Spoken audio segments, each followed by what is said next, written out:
Hello everyone, আজ আমি দেখাবো কিভাবে একটি ডাবল কাটারি ব্লাউজ স্টিচিং করা হয়। আমরা কাটিং তো নাকি করে ফেলি, কিন্তু স্টিচিং করার সময় অনেক ভুল হয়। তো আজকে আমরা স্টিচিং কীভাবে করতে হয় সেটাই দেখে নেব।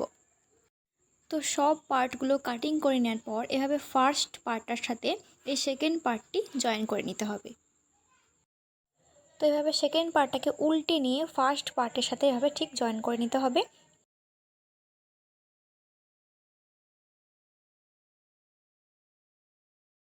এইভাবে জয়েন্ট করার পর যে পার্টটা বেরাবে সেই পার্টটাকে ঠিক এইভাবে সমান করে দুদিক থেকে ভাঁজ করে নিতে হবে।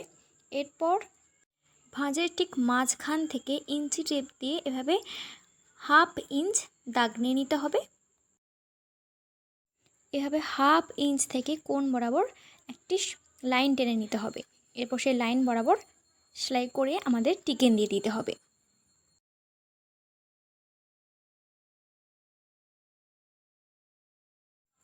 এরপর এই পার্টটার সাথে আমাদের 3rd নম্বর পার্টটা জয়েন করে নিতে হবে। এই যে পট্টিটা এইটাকে জয়েন করে নিতে হবে ঠিক এইভাবে। এই উপর থেকে আমাদের সেলাইটা করতে হবে।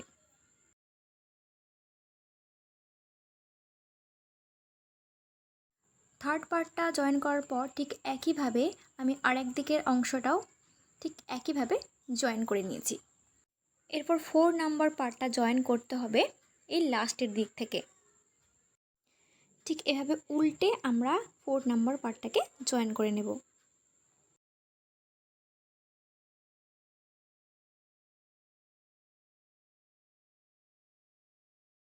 তো সেলাই হয়ে যাওয়ার পর এটাকে সোজা করে এর উপর দিক দিয়ে চাপ সেলাই দিয়ে দিতে হবে।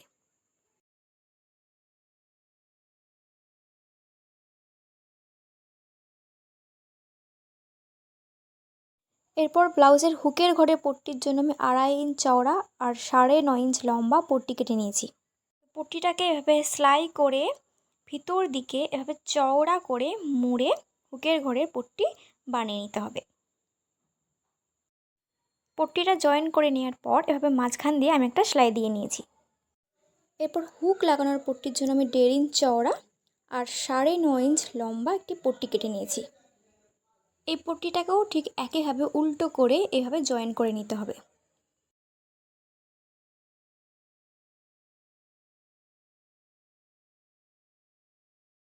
তো জয়েন্ট করার পর পট্টিটাকে এভাবে সোজা করে একটি চাপ সেলাই দিয়ে মুড়ে নিতে হবে। ঠিক এই রকম লাগবে।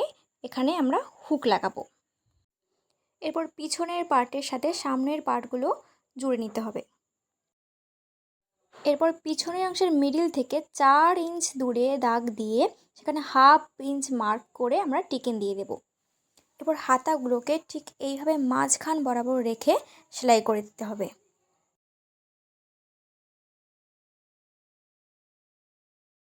তো হাতা জয়েন করার পর এবার আমরা গলার পট্টির জন্য ঠিক এই রকম অনেকগুলো তিরছা পট্টি কেটে নিয়েছি। এভাবে এইগুলোকে ঠিক ওই কোণ বরাবর সেলাই করে নিতে হবে। তো পট্টিটা রেডি হওয়ার পর পট্টিটাকে ঠিক এইভাবে জয়েন করে নিতে হবে। গলার পট্টিটা জয়েন করার পর সোজা করে এভাবে একটা চাপ সেলাই দিয়ে দিতে হবে। চাপ সেলাই দেওয়ার পর পট্টিটাকে ঠিক এইভাবে ভিতর দিকে মুড়ে আমি হেম করে নিয়েছি। গলার পট্টি সেলাইয়ের পর আমি কোমরের পট্টিটাও ঠিক একইভাবে হেম সেলাই করে নিয়েছি। আর আমাদের ডাবল কাটরি ব্লাউজ একদম রেডি। আর ভিডিওটি ভালো লাগলে অবশ্যই লাইক, শেয়ার, কমেন্ট আর সাবস্ক্রাইব করতে ভুলো না।